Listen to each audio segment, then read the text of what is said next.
ये वफाकी हुकूमत ने भी अपना एक वादा पूरा किया।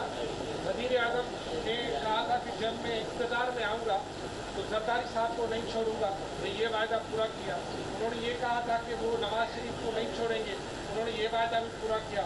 उन्होंने कहा कि सिंध हुकूमत चोर है, इस पर भी वो कामयाब हो गए। उसने तो अपने सारे वादे पूरे किए, आप कैसे करें वफाकी हुकूमत? अगर वो कामयाब हुए होते तो आज पाकिस्तान पीपल्स पार्टी इक़्तिदार में सूबे सिंध में नहीं होती। पाकिस्तान पीपल्स पार्टी उनके प्रोपेगेंडे के बावजूद, उनके झूठे वादों के बावजूद आज भी बरसरे इक़्तिदार है, तमाम साजिशों के बावजूद। ये शो करता है कि सिंध की आवाम ने शऊर का मुजाहरा किया, बहादुरी का मुजाहरा किया, जुर्रत का मुजाहरा किया, जमहूरियत का साथ दिया, जमहूर पसंद क़ुव्वतों का साथ दिया। और आपने देखा कि पाकिस्तान पीपल्स पार्टी इक़्तिदार में आई और तमाम साजिशों के बावजूद आज भी पाकिस्तान पीपल्स पार्टी काम कर रही है सिंध की आवाम के बेहतरीन मफाद में।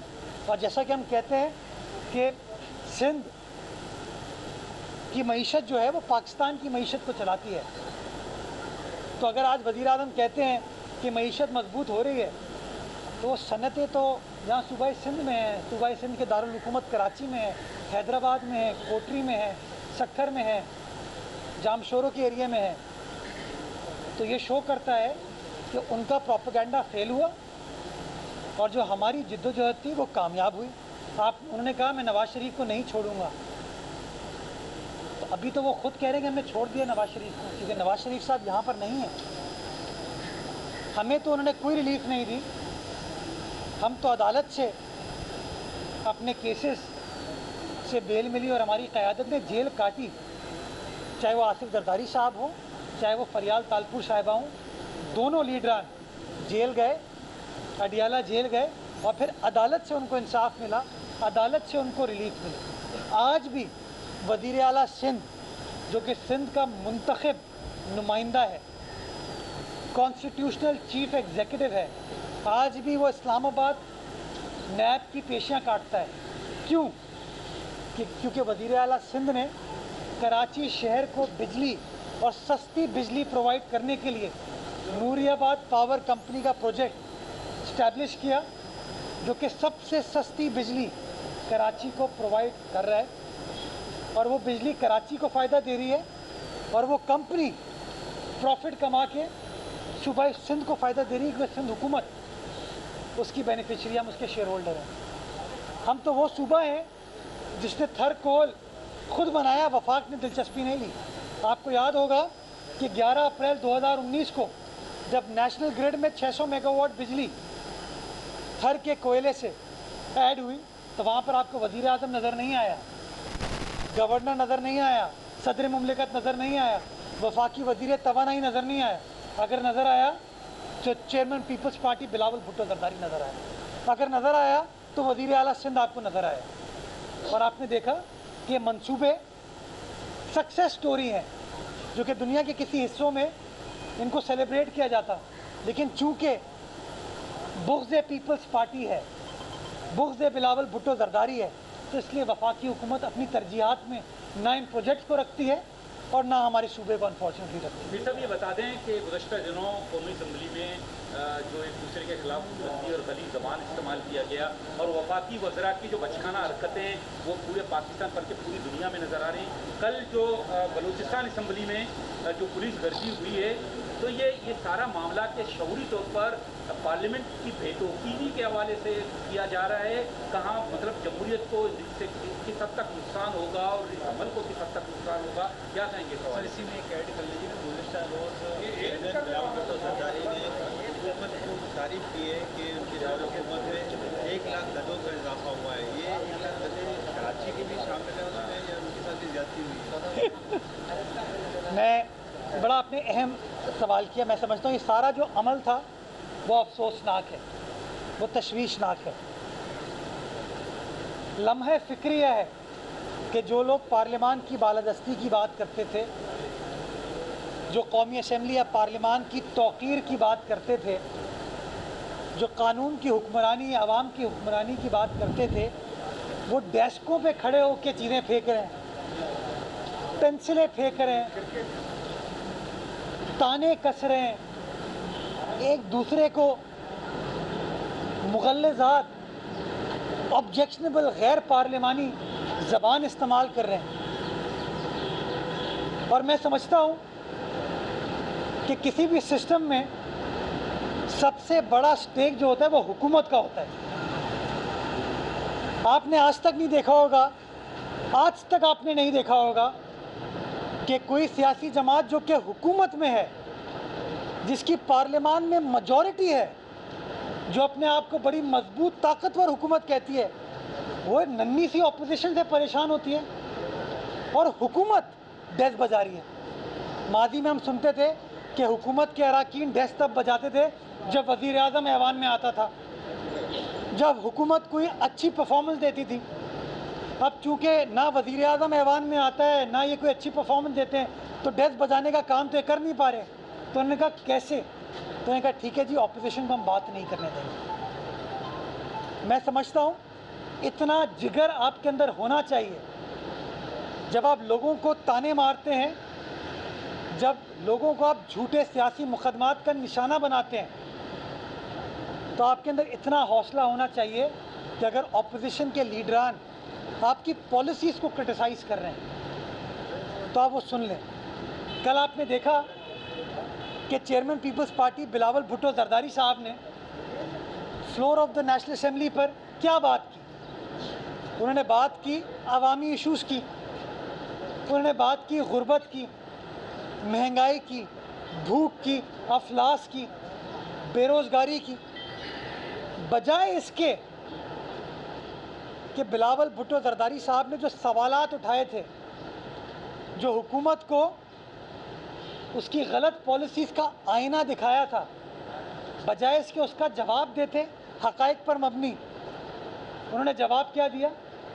Personal, below the belt. क्योंकि इनके पास अपनी परफॉर्मेंस को दिखाने के लिए कुछ है ही नहीं, क्योंकि काम इन लोगों ने किया नहीं।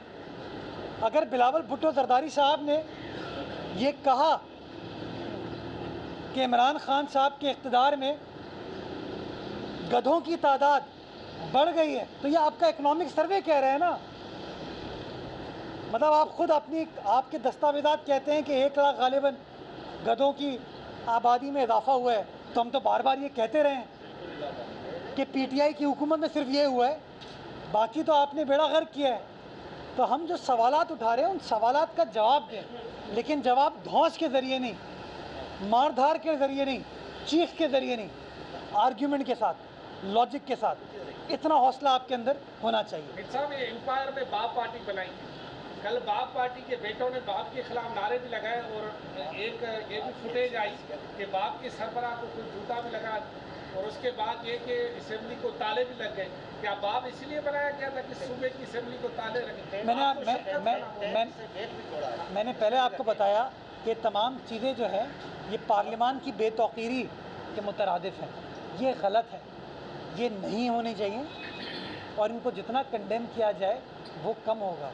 मैं समझता हूँ कि बड़ी मेहनत के बाद, बड़ी जिद्दोजहद के बाद इस मुल्क में जमहूरियत रिस्टोर हुई थी, आइन असली शक्ल में वापस आया था और तमाम इख्तलाफात के बावजूद लोगों को साथ बिठा के आपने अवामी इशूज़ के ऊपर कानून साजी की। 18वीं आइनी तरमीम की, एनएफसी इशूज़ के ऊपर कानून साजी की। 18वीं आइनी तरमीम की, एनएफसी किया। अब इस तरह की ये आर्ग्यूमेंट्स करके, इस तरह की बेतौकीरी करके ये क्या मैसेज देने की कोशिश कर रहे हैं?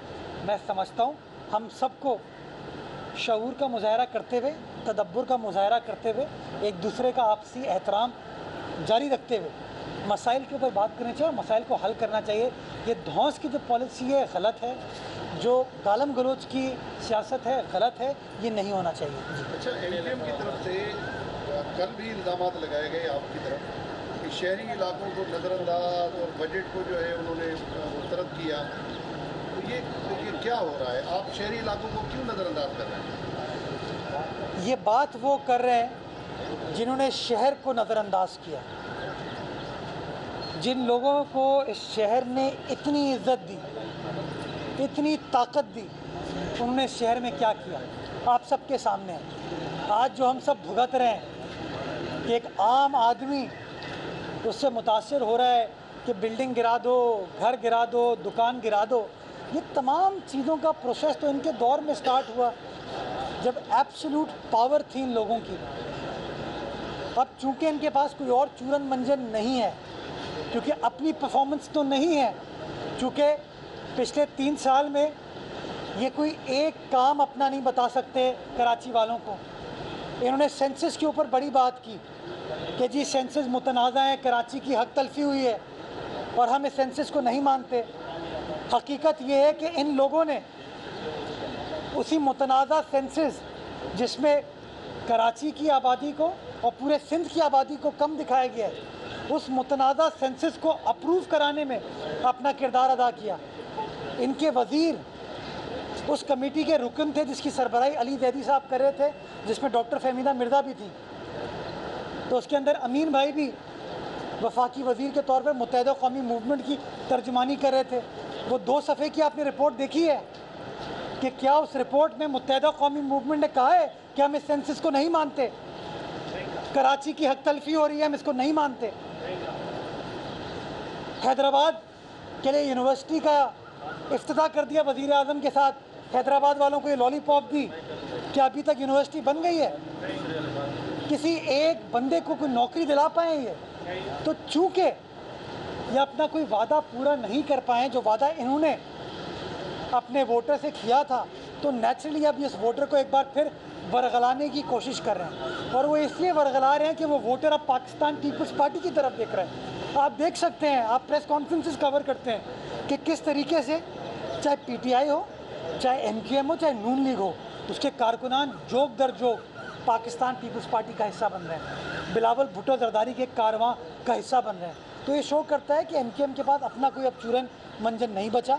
वो अपने आप को बचाने के लिए, अपने आप को रिवाइव करने के लिए एक बार फिर तफरीक को परवान चढ़ा रहे हैं, लसानियत को परवान चढ़ा रहे हैं। मैं उनसे गुजारिश करना चाहूँगा, तफरीक को छोड़े, लसानियत को छोड़े, खिदमत की बात करें। हम तो तमाम काम कर रहे हैं, आप बताइए कि आपने अपनी वफाकी हुकूमत के ज़रिए क्या काम किया कराची वालों के खिलाफ? ये करके मैं पहले लाहौर में एहतजाज हुआ है, साना ने, वर्ल्ड सिंधी कांग्रेस ने, लंदन में, अमेरिका में, दुनिया के दूसरे शहरों में एहतजाज किए।